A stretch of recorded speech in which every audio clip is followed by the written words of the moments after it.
Natuloy na yung outing namin, Gar!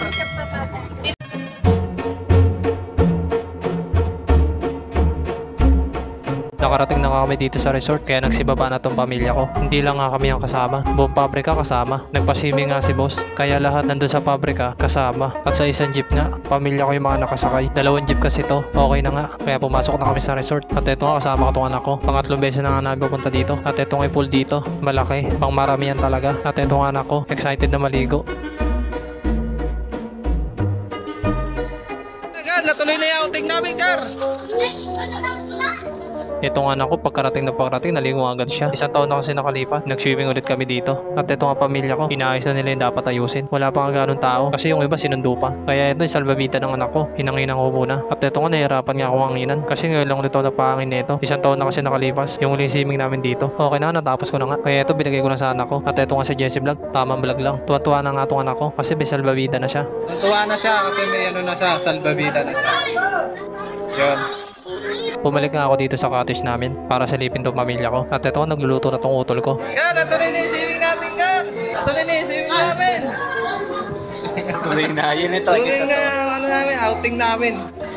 Tuloy na, di na to ano, sa diki. Di na sa diki to. Di na sa sipor. Di na sa sipor. Tuloy na yung outing namin, mga boss. Di na to sa ano, sa diki. Tamang kain nga lang to nanay ko kasi di ba siya nag-aamasal. Ito naman si Jesse Vlog, busy sa pagpa-vlog. Ano kaya ako? Pinuntahan ko nga itong anak ko at ito nga meron nga sa tinuturo at pagtingin ko nga may salbabida nga niya kaya inutusan ko yung pamangking ko na kunin kaso daw sinunod kaya ito anak ko napasayaw na lang. Bumalik na nga ako sa cottage namin at nakita ko nga ito si Jesse Vlog kumakain na at ito nga niyaya na nga ako. Ito nga daw yung ulam niya, hotdog sa kandila kaya sumandok na ako ng kanin kasi nagugutom na rin ako. Umalis kasi kami na hindi nag-aalmusal at maaga nga kami umalis kaya gutom na rin ako. At ito nga si Jesse Vlog nagpa-vlog pa rin habang kumakain at syempre ako din habang nagpa-vlog kumakain at ito nga inulam ko yung tinatawag nilang dila at ito nga subo na ako ng subo kasi nagugutom na ako. Naubos na nga yung ulam kaya may tuna ako sa pagkain ko kaya tumayo na ako. Nakaramdam na nga ako ng init kasi alas 10 na kaya ito nagpunta ako sa shower para magbanlaw muna bago mag-swimming. Alisin ko muna yung libag ko bago pumunta sa swimming pool. At ito nga anak ko nakikishower din kahit na nauna siya mag-swimming kaysa mag-shower. Okay na nakapag-shower na nga ako kaya pupunta na ako sa pool. Tumalon nga agad ako pagpunta ko sa pool at meron pa ang 2 nakisali sa vlog ko kaya inayaan ko na lang.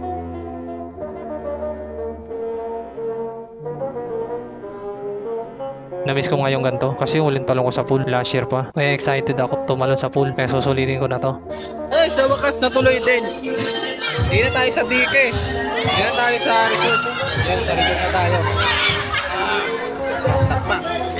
Pagbalik ko nga sa cottage namin, niluto ko na itong sopas namin. At ito nilagay ko na yung sibuyas at inalo ko sa margarine. Ako nga nakatoka para lutuin itong sopas. Kinuha ko na yung manok na pinakuluan kasi gigisa ko na to. Nakuha ko na nga lahat kaya nilagay ko na sa kawali para gisahin. Ito nga tamang halo lang nga ako hanggang maluto yung manok kahit napakuluan na to. Namiss ko nga yung ganito pagluto-luto. Kumuha na ako ng magic sarap at nilagyan ko na nga. Pagtapos ay inalo ko nga ulit para magkaroon ng magic. At ito nga inaantay kong kumulo. Kinuha ko na nga yung gulay. At ito nilagay ko na nga. Carrots nga pala to sa repolyo. Ito nga inalo sa sopas. Nilagay ko na nga lahat kaya inalo ko na ulit. Tamang halo nga lang ko dito. Tapos ko na nga haluin kaya hinihintay ko na lang na kumulo. At ito nga tapos na nga kaya tinabi ko muna kasi nala ko na itong sopas na pinakulo. Pagtapos yun nilagay ko na nga yung gulay na ginisa ko para ilang kulo na lang. Luto na itong sopas. At ito nga inahalo ko na nga. Matagal nga siya kumulo kasi mahangin dito kaya tinakpan ko muna hanggang kumulo to. Mahirap talaga magluto pag ganito mahangin. Kumukulo na nga kaya kinuha ko na tong nor. Yung nabuksan ko na nga yung nor hinalo ko na dito sa sopas. At ito nga nilulusaw ko para hindi siya mabuo. Nalusaw na nga yung nor kaya hinalo ko ulit itong sopas at sinunod ko na itong ibab. Sa pagkakataon nga na ito nagkamali nga ako ng luto. Sa uli na pala nilalagay itong gatas kapag kumulo na. Kaso hindi pa gaano kumukulo. Nilagay ko na agad yung gatas pero bahala na. At ito nga inahalo ko na nga at tinakpan ko ulit para mabilis kumulo. Makalipas nga na ilang minuto. Ito nga kumukulo na nga at tama nga inala ko. Nabuo nga yung gatas na nilagay ko. Pero kahit ganoon okay naman. Kaya ito nagpasandok na ako sa nanay ko at ginawa ko na itong sopas ko. Ako ang unang titikim na niluto ko sopas.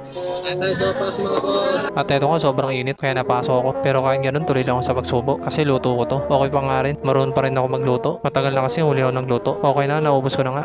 Okay, ano oras na? Ligo na ulit. Maliligo nga ulit ako kasi nakaramdam na ako ng init. Kaya ito bumaba na ako sa pool. 1 oras nga ako hindi nakapag-swimming kasi nagluto pa ako ng sopas. Umakat muna nga ako kasi tatalon ako. Kaso bigla ako nadulas. Nagkamali ako ng pagkatalon at pakiramdam ko nga may masakit. At ito pagpanik ko nga parang sakit. Kaya sinubukan akong tumayo. At ito hindi ko na maapaktong pa ako para ako nabalian. Sakit na pilayan ako. Tama nga inala ko, napilayan nga ako kasi nagkamali ako ng pagtalon. Kaya babalik na ako sa cottage namin. Nangyari sa'yo mga yan? Nangyari sa'yo? Kamali ang talon ka. Huwag mo kasi.